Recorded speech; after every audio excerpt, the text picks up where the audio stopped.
Will Saudi Arabia go nuclear? The kingdom is reported to have nearly finished building its first nuclear reactor. The Crown Prince had said they will develop a nuclear weapon if Iran does. So what does that all mean for an already tense and volatile region? This is Inside Story.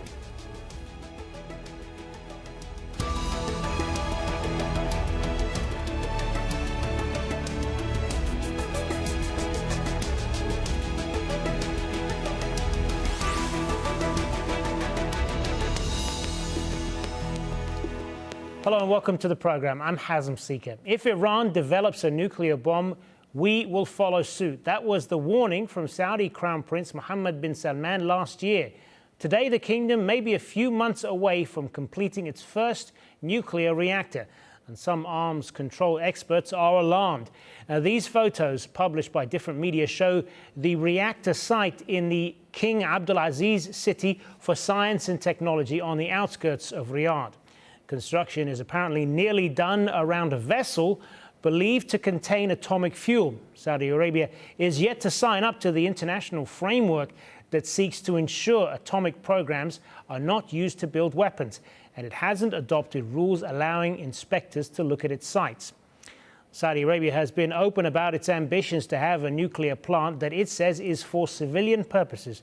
This is what the Saudi Energy Ministry had to say in a statement. The facility's purpose is to engage in strictly peaceful scientific research, educational and training activities in full compliance with international agreements. The reactor is being built with transparency, and the kingdom has signed all international non-proliferation treaties. Now, this is what the Saudi energy minister said in 2017 when he was asked about the kingdom's plans to develop nuclear energy plants. Not only are we not interested in any way to diverting nuclear technology to military use, we are very active in non-proliferation by others, and we are extremely concerned by other states, especially in the region, but even beyond the region, that are developing potentially nuclear weapons. Saudi Arabia's program has come under increased scrutiny since it was revealed U.S. Energy Secretary Rick Perry authorized American companies to share sensitive nuclear information with Saudi Arabia. Perry reportedly said in a document the firms had requested the deals be kept secret. A U.S. congressional watchdog is investigating the White House's talks with Riyadh on sharing nuclear technology. The United States has been competing with South Korea, France, Russia and China to help build reactors in Saudi Arabia. The kingdom is planning to build at least 2 reactors and is expected to announce the winner later this year.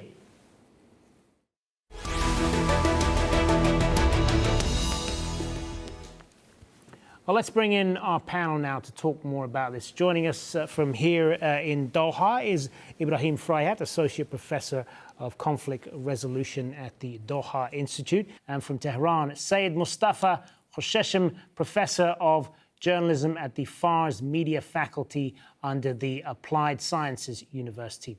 And from Washington, D.C., Mark Fitzpatrick, Director of the Non-Proliferation Program at the International Institute for Strategic Studies.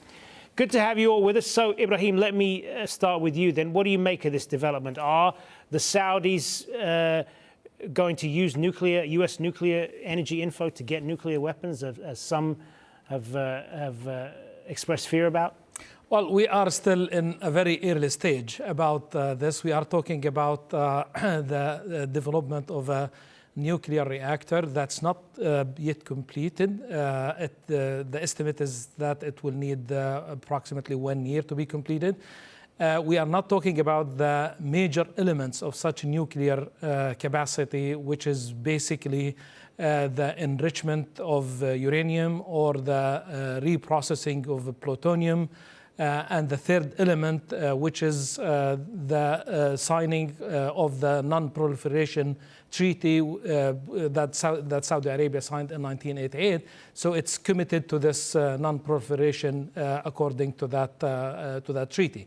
So whether this is going to change the balance of power or this is going to pose a threat to Iran or to Israel, I don't think so. I think we are still in a very, very early stages. It needs a lot more than that in order to talk about this nuclear capacity being a factor in the regional equation. Probably the only benefit that Saudi Arabia is benefiting from this now is in terms of training of human resources.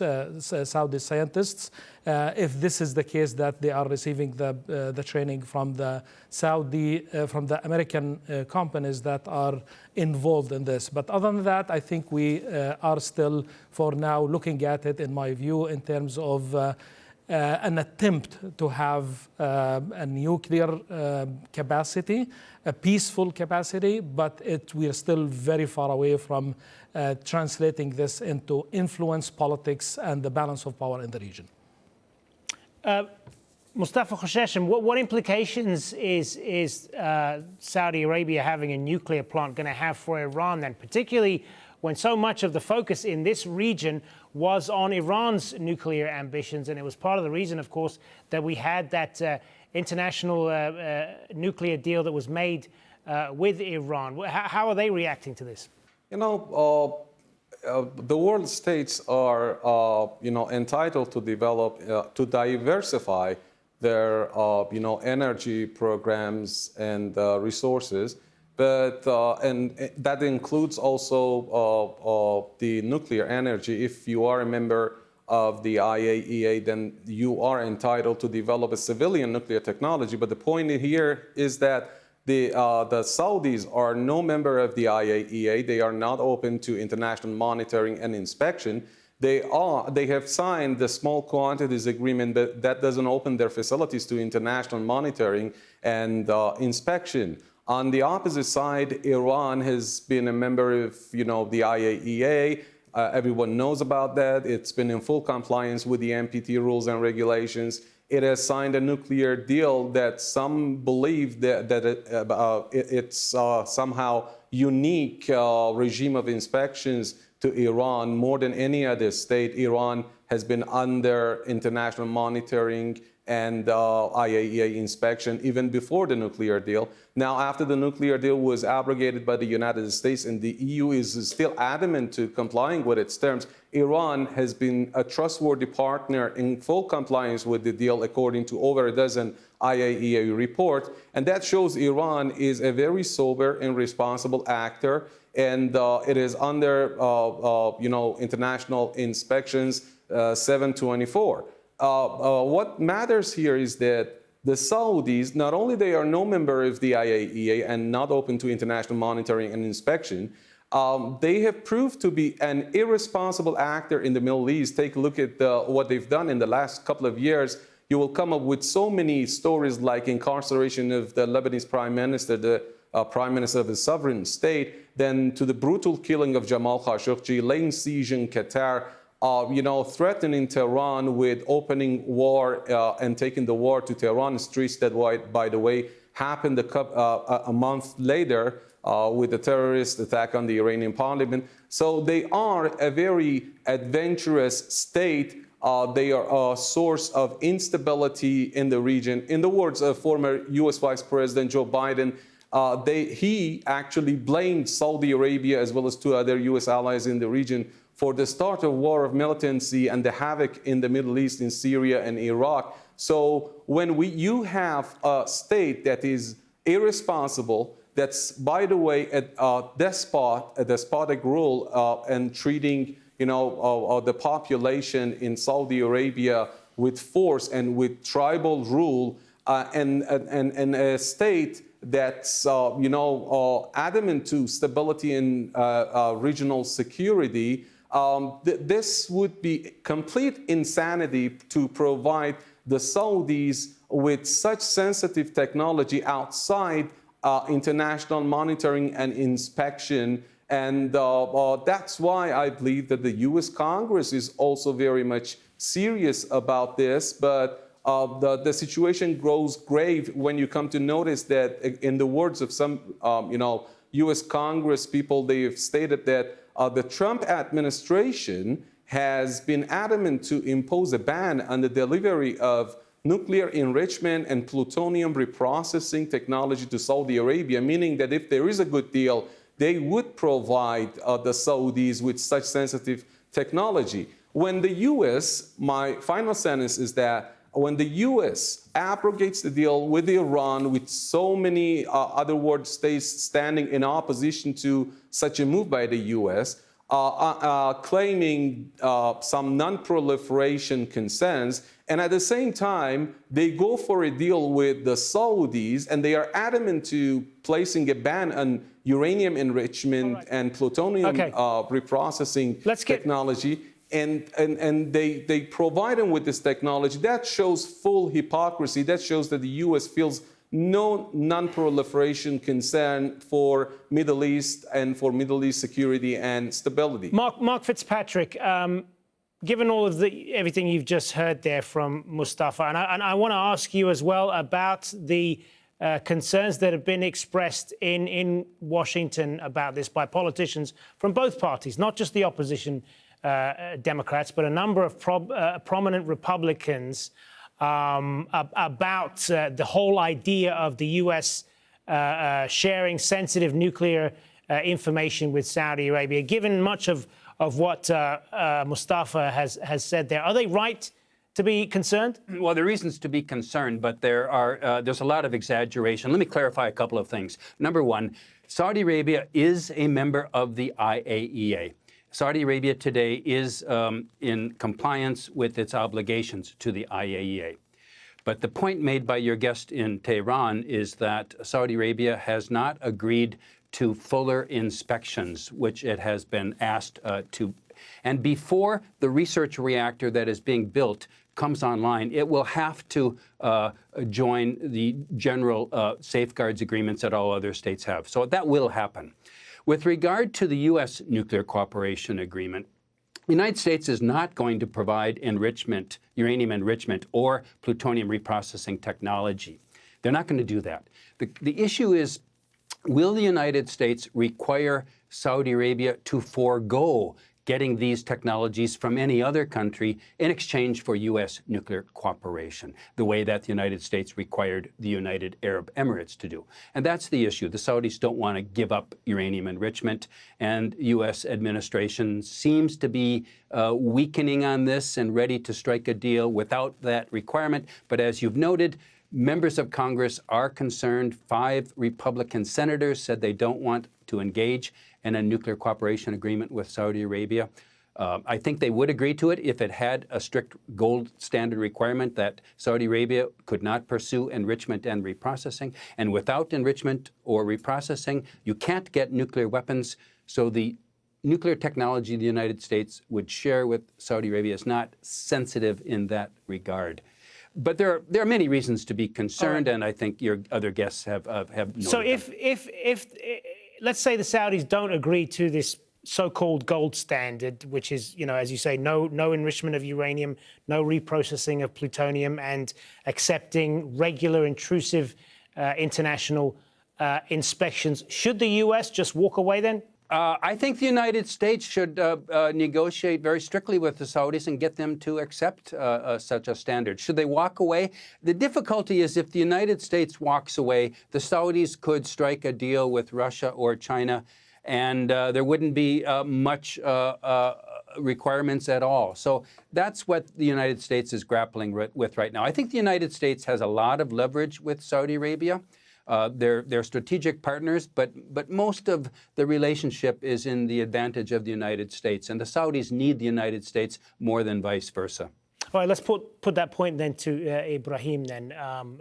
Mark Fitzpatrick makes that point there. As members of the Trump administration have also said that, if they don't do business with us, they'll go elsewhere, like Russia and China, and they've said that those countries will not be as diligent about the whole issue of nuclear proliferation and nuclear weapons and so on. What do you say to that? Well, let's put this straight. First of all, I don't think the United States will ever give Saudi Arabia uranium enrichment or plutonium reprocessing.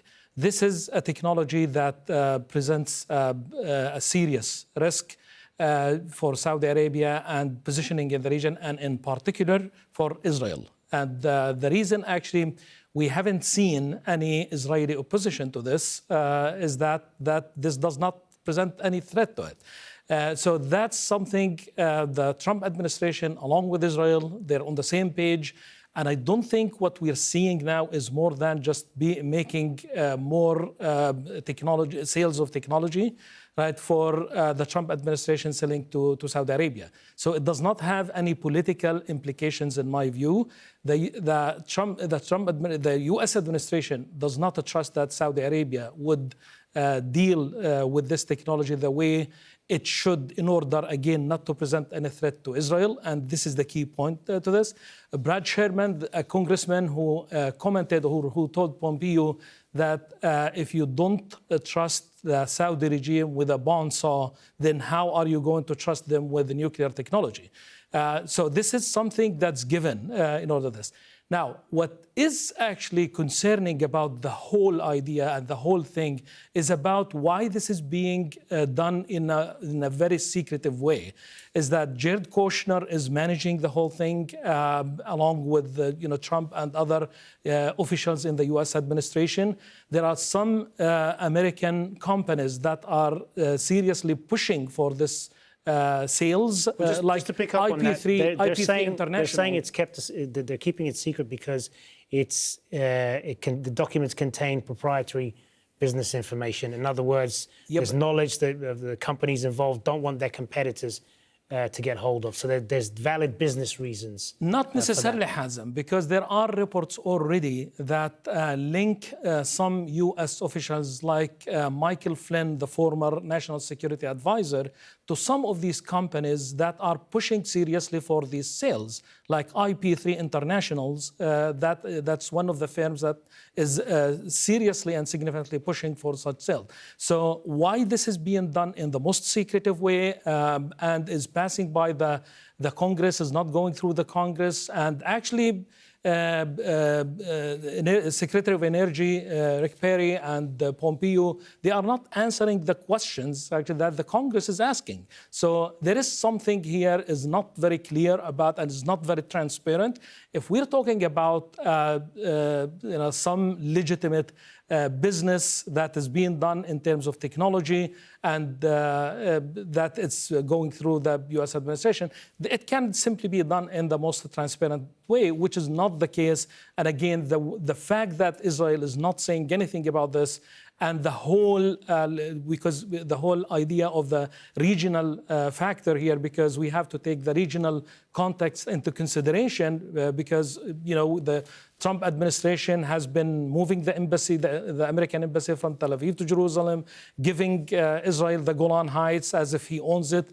And now here is one other thing that's coming up without really being transparent, which makes me concerned about how's this being handled. Let's put it back to Mark then. Mark Fitzpatrick, there's been a level of secrecy surrounding these approvals. Is that only going to add to Congress's suspicion of the administration's intentions and of Saudi Arabia's intentions? Oh, I absolutely, yeah. So these approvals, as you noted, this is for technology. It's marketing technology so that the firms in question can engage in preliminary discussions with the Saudis. It's not technology that they could use for any nefarious purpose at all. But you pointed to the issue here, your other guest in Doha, of why the Trump administration didn't tell the Congress that they were approving these initial technology sharing, and that has got the Congress aroused because they're already very concerned for all the reasons that your guests have noted, and in particular the fact that the Saudis having this nuclear hedging strategy that if Iran gets a nuclear weapon, they want one too. And the United States absolutely can't be a party to permitting any further expansion of nuclear weapons technology in the region.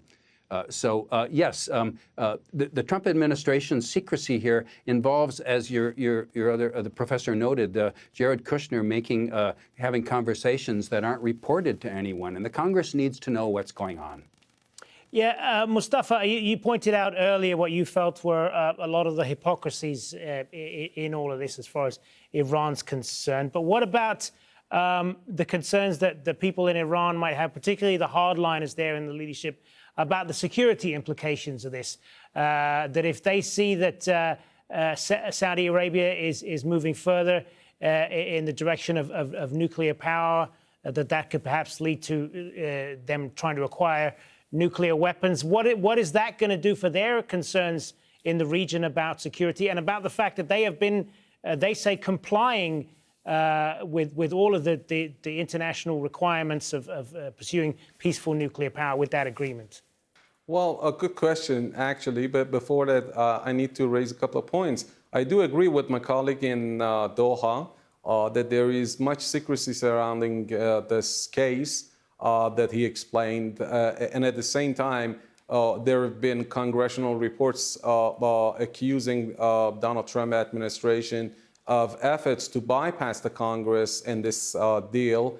And also about Israel, I do agree with him, saying that despite the fact that they are good bedfellows right now, I mean the Saudis and the Israelis are not so naive, and they may not go for this strategic blunder to allow a delivery of nuclear enrichment or plutonium reprocessing to happen, I mean, to the Saudis by the U.S. administration. But when you have Donald Trump in office, nothing rational, nothing might go rational. There are things that might happen if there is a good deal and a good bargain in place anyway.